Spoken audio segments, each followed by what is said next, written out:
പേരാമ്പ്രയിൽ arrest ചെയ്ത UDF പ്രവർത്തകരെ സന്ദർശിക്കാനെത്തിയ youth Congress സംസ്ഥാന സെക്രട്ടറി ദുൽകിഫിലിനെ അറസ്റ്റ് ചെയ്ത പോലീസ് നടപടിക്കെതിരെ UDYF നേതാക്കൾ. ദുൽകിഫിലിനെ അകാരണമായി പോലീസ് കസ്റ്റഡിയിലെടുക്കുകയാണ് ചെയ്തതെന്ന് നേതാക്കൾ ആരോപിച്ചു. പേരാമ്പ്രയിൽ നിരപരാധികളായ കോൺഗ്രസ് പ്രവർത്തകരെ പോലീസ് വീടുകളിൽ കയറി അറസ്റ്റ് ചെയ്യുന്ന നടപടി തുടരുകയാണെന്നും UDYF ചെയർമാൻ നിസാബ് കീഴരിയൂർ പറഞ്ഞു. പേരാമ്പ്രയിൽ കഴിഞ്ഞ ദിവസവും പോലീസ് വീടുകൾ കയറി പ്രവർത്തകരെ അറസ്റ്റ് ചെയ്തുകൊണ്ടിരിക്കുകയാണ്. ഷാഫി പറമ്പിൽ MP ഉൾപ്പെടെ ആക്രമിച്ചിട്ടും പോലീസിനെതിരെ ഒരു നടപടിയും ഇതുവരെ ഉണ്ടായിട്ടില്ല. ശേഷം 8ഓളം പ്രവർത്തകരെ കള്ളക്കേസിൽ അറസ്റ്റ് ചെയ്യുകയും നിയമപരമായി പോരാടി ഞങ്ങൾ അവർക്ക് ജാമ്യം ലഭിച്ചതിന്റെ പിറ്റേ ദിവസം മുതൽ അർദ്ധരാത്രി വരെ പ്രവർത്തകരുടെ വീട്ടിൽ കയറി വീണ്ടും അറസ്റ്റ് ചെയ്തുകൊണ്ടിരിക്കുന്ന ഒരു സമീപനമാണ്.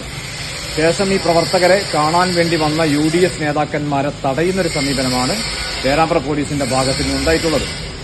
യൂത്ത് കോൺഗ്രസിന്റെ സംസ്ഥാന സെക്രട്ടറി, കോഴിക്കോട് ജില്ലാ പഞ്ചായത്ത് മെമ്പർ കൂടിയായിട്ടുള്ള VP ദിൽകിഫിനെ പോലീസ് അകാരണമായി തടയുകയും അദ്ദേഹത്തെ പുറത്തോട്ട് തള്ളുകയും അദ്ദേഹത്തിന്റെ തലയടിച്ച് നിരത്തി വീണിച്ച് പോലും മണിക്കൂറുകൾ നേരം അദ്ദേഹത്തെ മെഡിക്കലിന് വിധേയമാക്കാൻ പോലീസ് തയ്യാറായിട്ടില്ല.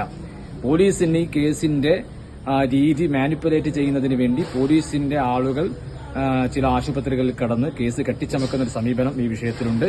ദിൽകിഫിലിന് 5 മണിക്കൂർ നേരം അദ്ദേഹത്തിന് ശാരീരികമായ ക്ഷീണമുണ്ട് എന്ന് പറഞ്ഞിട്ട് പോലും ഒരു തരത്തിലുമുള്ള മെഡിക്കൽ സമീപനവും നൽകാൻ പോലീസ് തയ്യാറായിട്ടില്ല. ധിക്കാരപരമായൊരു സമീപനമാണ് പോലീസ് പേരാമ്പ്രയിൽ നടത്തിക്കൊണ്ടിരിക്കുന്നത്.